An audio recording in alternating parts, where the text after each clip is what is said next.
It's fair to say plenty of recent BMW designs have raised a few eyebrows. The grilles have been getting ever larger, the body kits ever brasher, but the reactions have been little compared to what awaited the new BMW XM. The BMW XM itself is a very large and very expensive hybrid M car. That makes a statement in itself. But the new red label variant is even more extreme, complete with red accents all over that exude aggression.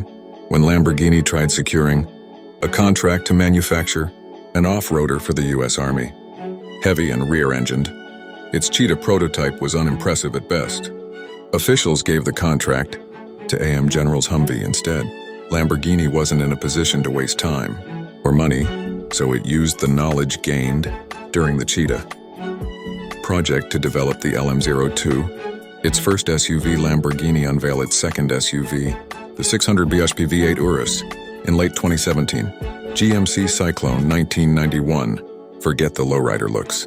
The GMC Syclone is actually a factory-built hot rod with a surprising amount of power under the bonnet. Starting with the Sonoma pickup, GMC added a turbocharged 3-liter V6 developed specifically for the model and coupled it to a 4-speed automatic transmission. The 6-cylinder made 280 RP. Car Driver magazine believed General Motors' truck-building division had a Ferrari killer on its hands, so it headed to a drag strip to test its hypothesis. Helped by a rear-biased all-wheel drive system, the Syclone famously beat a E348 TS in a quarter-mile race. General Motors EV1, 1996. You would expect a startup, not General Motors, to launch a car like the EV1. Its forward-thinking, flying saucer-like design was only the beginning.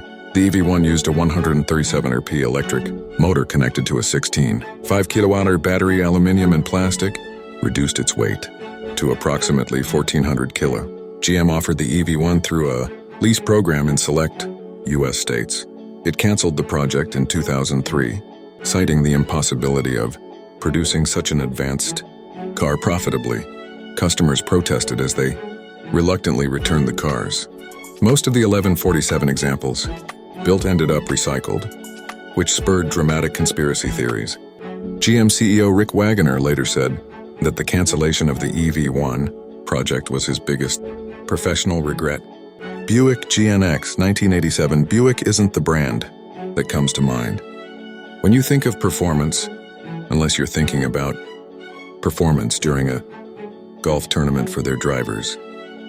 And yet, in the 1980s, General Motors semi-premium brand made its homely Regal faster than a Chevrolet Camaro.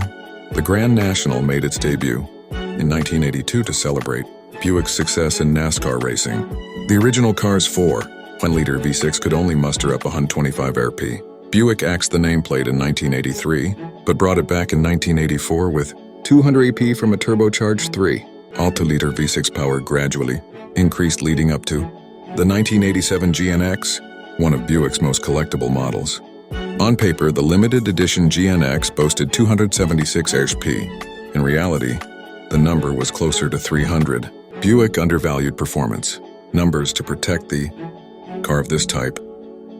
In yet another example of GM worrying more about its own brands rather than thinking about those of its competitors. Kia Elan 1996.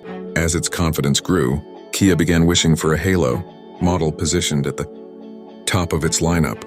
It contacted Lotus to talk about jointly developing a sports car, but the negotiations took an unexpected turn when it ended up purchasing the rights to produce the M100 Generation Elan. The two cars were nearly identical from the outside, but the Kia Elan used a 151 HP 1.8-liter engine from the Cephia.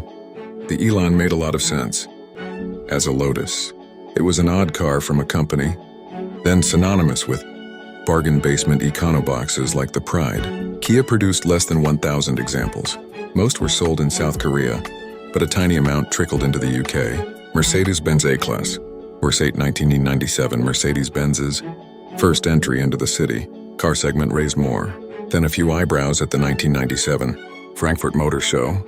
The original A-Class was neither sporty nor luxurious, and its unconventionally tall body sat on the brand's First front-wheel drive platform. Early examples made headlines when they failed the elk test, which consists of performing an evasive maneuver at about 50 mph. After stopping A-Class sales for 3 months, Mercedes remedied the problem by installing electronic stability control and making changes to the suspension.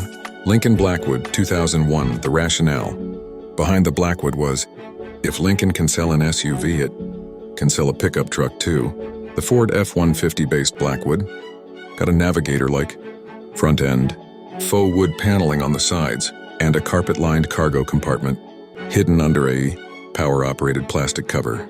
The concept made sense on paper, but buyers met Lincoln's first pickup with skepticism.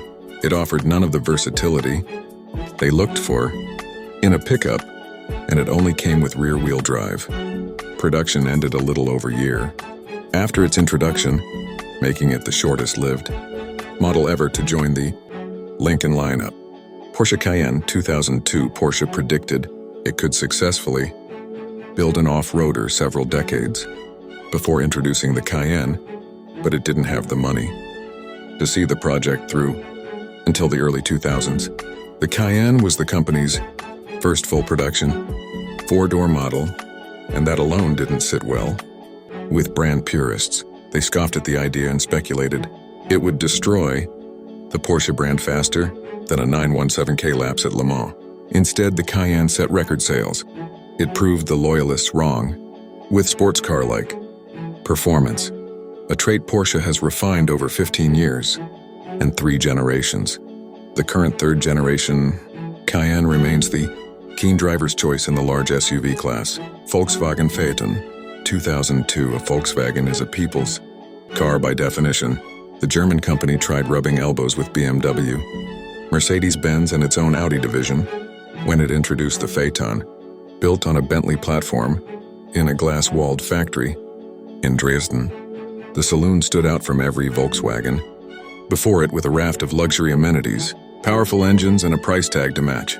When we first drove the Phaeton, we predicted it would have a difficult time finding buyers because the Volkswagen emblem doesn't carry nearly as much cachet as the badges of BMW, Mercedes, or stablemate Audi. We were right. The Phaeton flopped in America, and it didn't do much better in Europe. Volkswagen used middling Chinese sales as an excuse to let it wither on the vine until 2016.